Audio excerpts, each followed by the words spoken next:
Hi, I'm Angela from CraftyOat.com, and today I'm going to show you how to make Bottles of Hope from polymer clay. A lady by the name of Diane Gregoire started Bottles of Hope in 1999. She's a cancer survivor and also a polymer clay artist, and so she covered some of her medicine bottles with polymer clay and took them up to the hospital for other cancer patients. She told them to write a wish and wrap it up and put it inside, and those became the Bottles of Hope. Her guild and some other guilds across the nation joined in, and it's become a nationwide, worldwide program to give hope to cancer patients.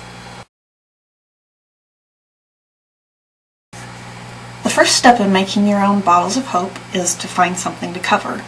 These are medicine bottles. If you know somebody who works at an optometrist or an allergist, you can tell them what you're doing and they may save some of their used bottles for you. Otherwise, you can find some unused bottles on eBay, or you can just cover any kind of bottle, anything you have around. Now, if you're using these medicine bottles, you need to get the cap off, and the best way I've found to do that is to use these pliers. Now, sometimes they pop right off, and sometimes you have to kind of go around a little bit.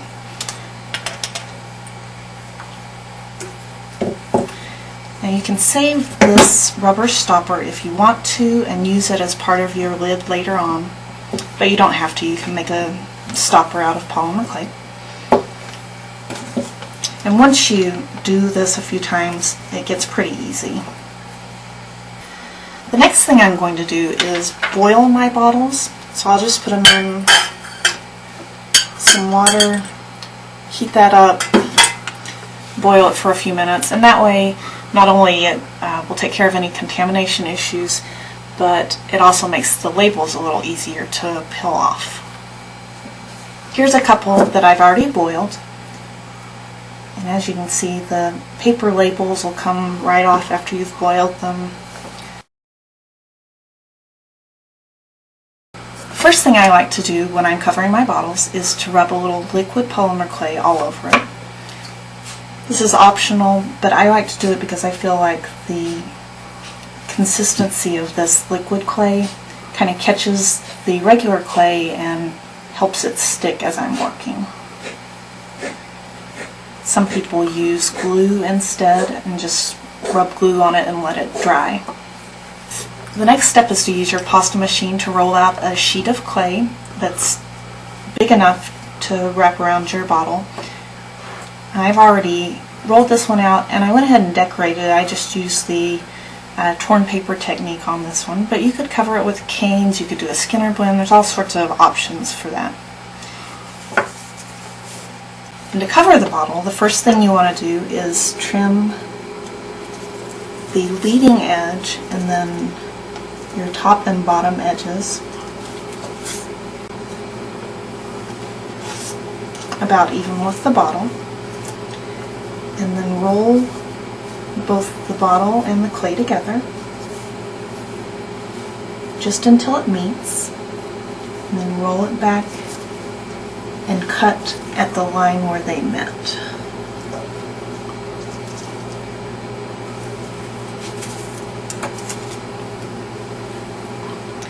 And you'll want to smooth that seam.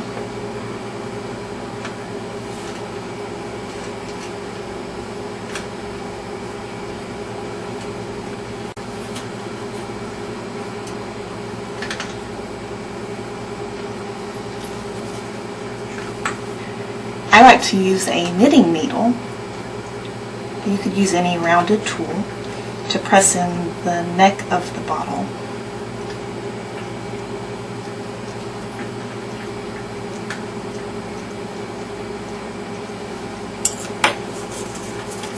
You can trim away any excess.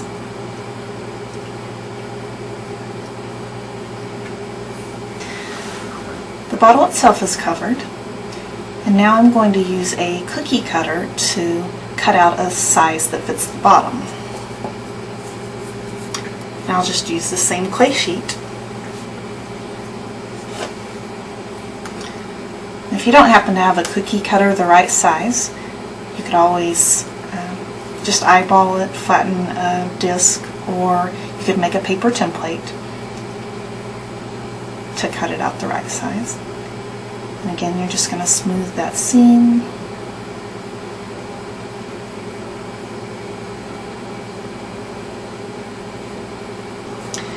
I used a cookie cutter to cut out the lid as well, but I went ahead and baked it.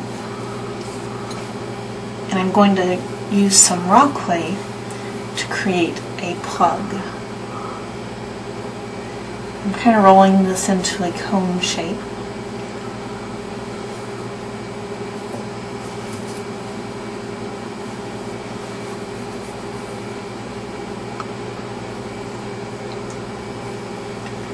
You want the top about as wide as the mouth of the bottle.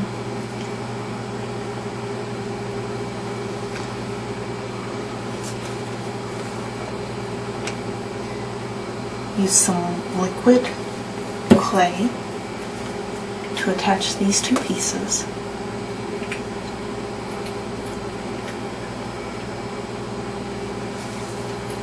You can check that it fits.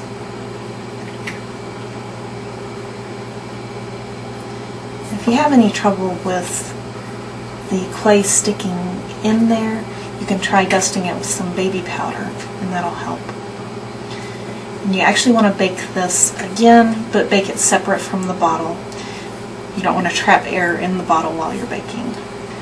Once you're happy with your bottle, bake it according to the manufacturer's recommended temperatures, and you've got a bottle of hope.